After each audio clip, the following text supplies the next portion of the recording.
What's going on, guys? Welcome back to the Doc Sports YouTube channel. My name is Sean Barnard, and I'm back here with some Week 9 Survivor Pool picks. Before we get fully into it, I would like to remind you guys that you can get $60 worth of free member picks by logging on to docsports.com. That's docsports.com. So make sure to check that out. $60 worth of the free member picks, as well as that of everything you need in written form content: NFL, NBA, MLB, college football. They have everything. You can check out my written work for some more in-depth look at each of these games, as well as every game around the NFL and everything else. So make sure to check that out. That's docsports.com. Now, before we get into it, let's take a little look at week 8. In week 8, favorites went 11-4 straight up and 9-6 against the spread. It was a hectic week in the NFL, not just on the field, but also at the trade deadline, where we saw the most trades in trade deadline in NFL history. So things are fully separating. We can tell what are the true contenders, what are the true pretenders, and what are each team's intentions this year. It's also going to be a little bit of a quiet week in week 9 because looking at the bye weeks, we have the Browns, Cowboys, Broncos, Giants, Steelers, and 49ers all sitting out this week. So a little bit of a lighter slate to pick from. But with that all being said, let's get into it. Number one, I'm just going to start out with some slam dunks. We have the Bills over the Jets and Eagles over the Texans. These are two teams here that are just two different classes of matchups. So when looking at the Bills rank first in pass yards, overall yards, second in points on the year. Their defense is also the number one scoring defense.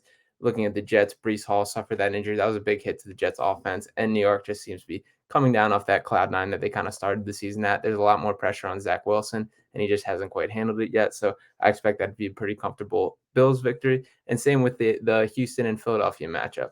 The Eagles are riding high, another convincing victory against the Steelers.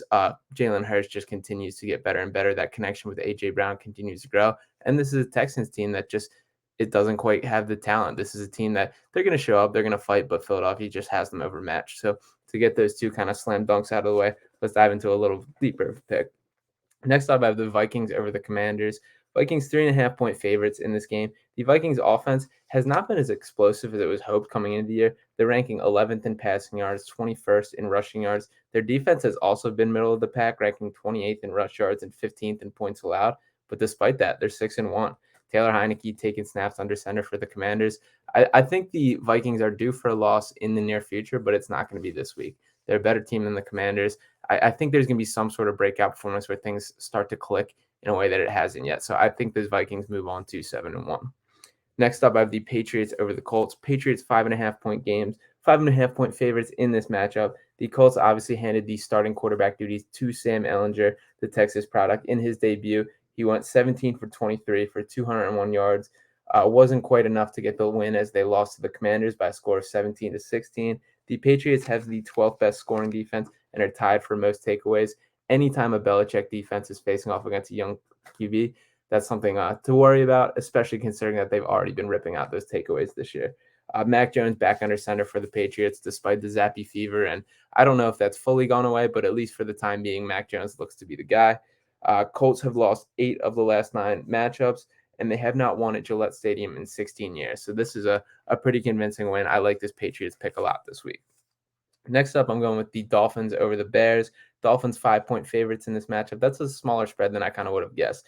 The Bears come into this ranking 32nd in passing yards. There's some improvement being seen by Justin Fields, but just not enough to kind of convert to wins in that sort of way. And looking at this Dolphins team, it's very clear that they're going all in on contending this year. They showed that at the deadline. They traded for Bradley Chubb and Jeff Wilson. They're looking to put those final pieces together. And Tua, for all the games that he's been there, has been phenomenal. He's coming off a performance where he went 29 for 36 for 382 yards and 3 touchdowns. That's impressive stuff out of your quarterback. That's all you can ask. I think this is a matchup where Tyreek Hill is going to do some damage against those Bears cornerback, and one I see the Dolphins running away with pretty comfortably.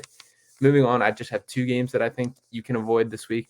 I like a lot of the slate. I think you can make a real argument for a lot of these games and feel comfortable about them going in, but I wanted to give the top ones. As far as 2 that we should avoid, I have the Raiders versus Jaguars. This is a 2-5 Raiders team against a 2-6 Jaguars team. Both teams looking pretty desperate for a win and need to kind of get things back on track. The Raiders, it's been quite the fall from a team that was kind of expected to have some Super Bowl buzz coming into the year and have not really gotten anything going. So Raiders are coming off a 24-0 loss to the Saints, a pretty just depressing performance from the Raiders in that one, and one where the Saints really showed something.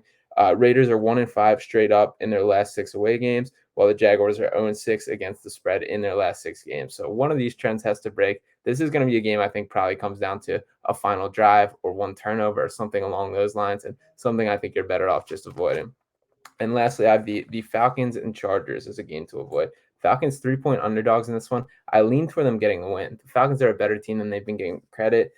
They just continue to scrap. Marcus Mariota has been far better than I think anyone believed him to be. The Chargers rank last in rushing yards per game as far as defensive allowed. That's 5.7 per game that they're letting up, while the Falcons rush the ball at the second highest rate. They're averaging 158.1 yards on the ground per game. The Falcons defense a little bit vulnerable through the air, but Mike Williams has already been ruled out and Keenan Allen is questionable. I think the cards are aligned for the Falcons to pull off an upset win, but this is something that I think is going to be pretty close. So as far as that, let me know what you guys think in the comments. Make sure to drop a subscribe, drop a like on this video. Appreciate you guys for tuning in as always, and I'll make sure to get back with you next week.